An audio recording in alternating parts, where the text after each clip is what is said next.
여러분 반갑습니다. 여러분의 멘탈 전도사 천만세입니다.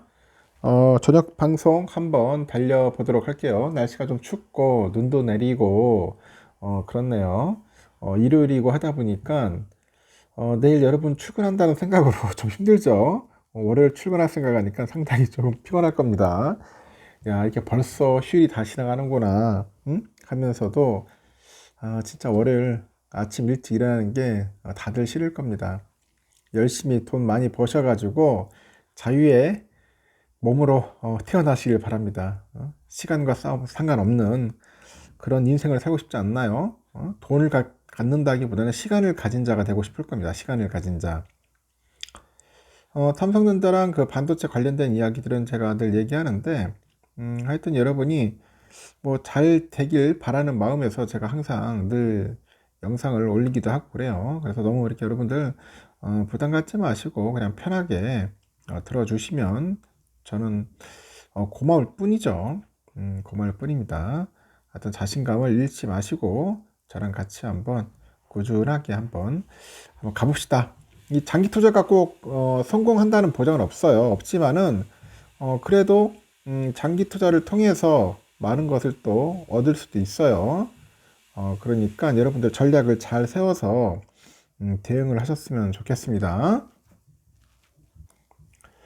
국내 상장사들의 실적 대비 주식 가치가 한 2008년 금융위기 때보다 낮은 사상 최저 수준으로 떨어진 것으로 확인이 납니다. 2008년 때보다 안 좋다. 상당히 안 좋다는 거예요.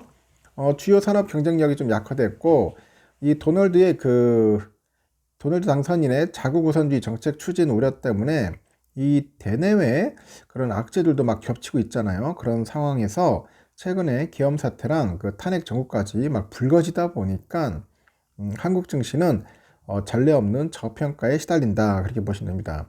상당히 힘들고 저평가이고 악재야 악재. 이 악재들이 계속 중복이 되어 있는 겁니다. 상당히 안 좋다는 거예요.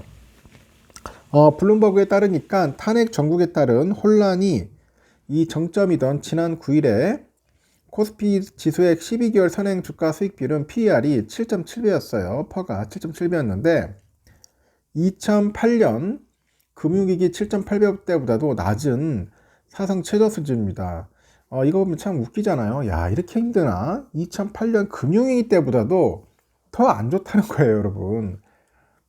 최근에 10년간 코스피 지수의 평균 12개월 선행 PER이 약 10배였습니다. 9일 이후로 이 코스피는 소폭 회복했지만은 여전히 역사상 가장 싼 수준이다. 그 수준을 맴돌고 있다. 그렇게 현재 표현을 해도 과언이 아니라는 거죠. 국내 상장사들의 주가는 비슷한 실적을 내는 외국 기업들과 비교를 했을 때 절반에도 못 미칩니다. 미국과 인도의 PER이 20배가 훌쩍 넘어요. 대만을 봤어. 대만을 보니까 PER이 16.7배예요. 일본 니케이는 15.3배입니다. 야, 이렇게 낮아요. 우리가 상당히 낮습니다. 윤 대통령의 탄핵 소추안이 이제 가결되는 등 이 정치적인 불확실성이 빠르게 해소되는 점은 주식장에 아주 긍정적으로 작용할 건데, 하지만 역대급 할인 중이다. 이런 점 위에는 마땅한 동력이 없어요. 동력. 그냥 싸다. 뭐 그 위에는 없어요. 그러다 보니까 반등에는 한계가 있을 거다. 반등을 하겠지만은 그렇게 많이 오르지는 않을 거다. 그렇게 보는 거죠.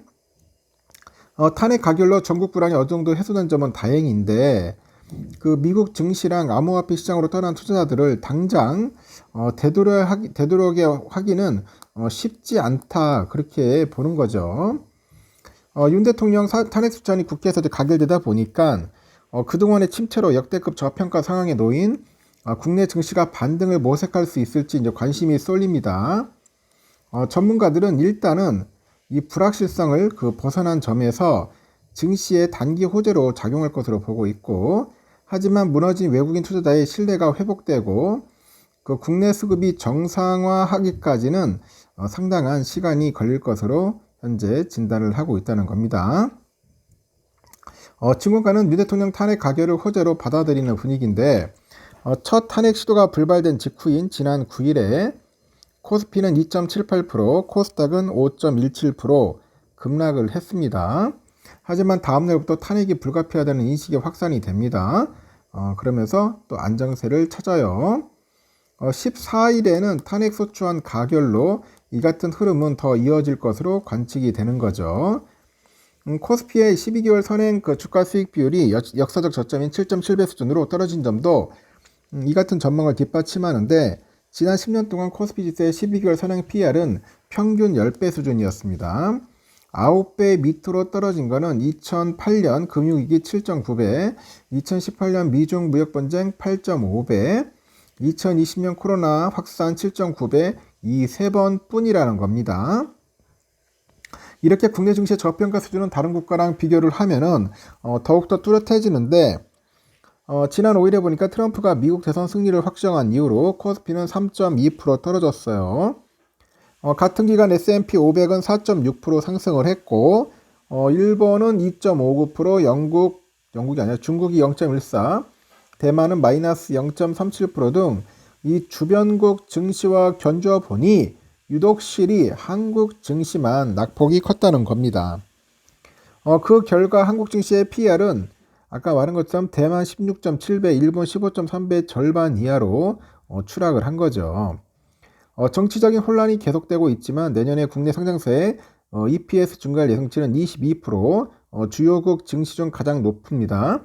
정치적 불확실성이 거치면은 저평가 매력이 부각될 것이다, 이렇게 언급을 해요. 하지만 당장 싸다는 것 외에는 마땅한 동력이 없는 게 한계입니다. 특히 무너진 수급 균형을 회복하는 게 숙제입니다. 3일 이후 개인들은 유가증권시장에서 1조 4,780억 정도 순매도했고, 같은 기간 외국인보다도 더 많이 팔았다는 거죠.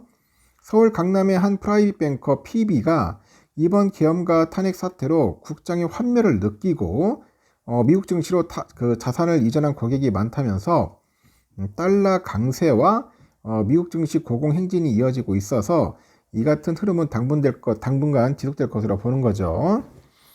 기업의 밸류업 프로그램을 비롯해서 정부가 추진 중인 각종 자본시장 정책의 동력이 꺾일 거라는 우려도 있어요. 밸류업이 윤 정부의 역점 사업이었던 점을 고려하니까 시장에서는 밸류업 정책 자체에 대한 기대가 사그라들 가능성이 크다면서 야당이 추진할 것으로 예상되는 상법 개정안과 기업 규제 법안들도 증시에는 악재로 등장할 우려가 있다, 그렇게 이제 보는 거죠.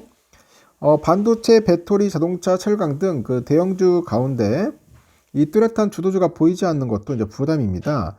특히 과거 위기 때마다 이 증시 반등을 앞장서 이끌었던 삼성의 부진이 깊어지고 있다는 점이 아주 뼈아픈 거예요.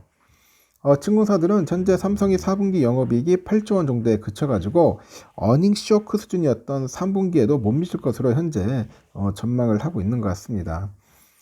이럴 때 대형주들이 좀 살아나면 좋은데, 대형주들도 아까 말한 것처럼 살아날 기미가 안 보입니다.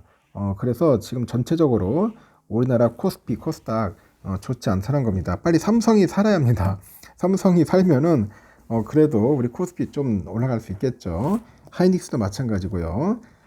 제가 전 시간 얘기했지만은 우리나라 정치가 사류야, 사류. 삼류도 아니야, 사류.